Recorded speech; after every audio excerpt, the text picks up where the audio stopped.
আল্লাহর নবী সাল্লাল্লাহু আলাইহি সাল্লাম 5 ওয়াক্ত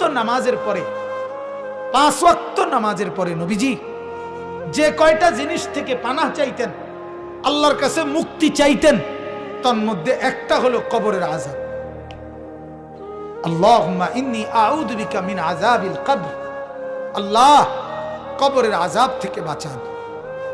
অমিন ফিতনাতিল কবর, কবরের মুসিবত থেকে বাঁচান। আল্লাহর নবী সাল্লাল্লাহু আলাইহি সাল্লাম বলেন, কোন নাফরমান যখন কবরে প্রশ্নের জবাব দিতে পারবে না, তখন আল্লাহ তাআলার পক্ষ থেকে বলা হবে ফাআফরিশুহু মিনান নার ওয়ালবাসুহু মিনান নার ওয়াফতাহু লাহু বাবান ইলান নার। ও ফেরেশতারা, এই নাফরমানের কবরে জাহান্নামের বিছানা বিছায় দাও, জাহান্নামের পোশাক পরায় দাও, জাহান্নাম বরাবর দরজা খুলে দাও।